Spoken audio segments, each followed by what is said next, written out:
नवाजुद्दीन सिद्दीकी का किंग खान के साथ तजर्बा कैसा रहा? बॉलीवुड के अदाकार नवाजुद्दीन सिद्दीकी उन अदाकारों में शामिल हैं जिन्हें बॉलीवुड के दो बड़े सलमान और शाहरुख खान के साथ काम का तजर्बा है। नवाजुद्दीन सिद्दीकी ने इस हवाले से गुफ्तगू करते हुए कहा कि जहां रिहर्सल में शाहरुख खान के साथ काम करना बहुत अच्छा लगता है, वहीं सलमान खान बहुत फयाज आदमी हैं।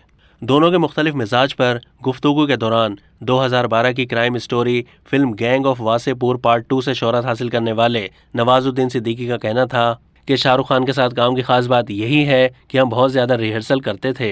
यहाँ तक कि जब टीम ये समझती थी कि किसी खास सीन को फिर से किया जाए तो हम उसे दोबारा शूट करते थे। ये तो आप जानते हैं कि नवाजुद्दीन सिद्दीकी ने शाहरुख खान के साथ 2017 में रिलीज़ होने वाली फिल्म रईस में और सलमान खान के साथ 2014 की फिल्म किक और 2015 की बजरंगी भाईजान में काम किया है। इनके मुताबिक सलमान खान बहुत फयाज और खुले दिल के आदमी हैं। उनकी फयाजी का ये आलम होता है कि वो अपने बेहतरीन डायलॉग भी आपको दे देते हैं। मुझे भाई के साथ काम करके बहुत मज़ा आता है। अब तक के लिए इतना ही। मज़ीद मालूमात के लिए डेली जंग के यूट्यूब चैनल को सब्सक्राइब कीजिए।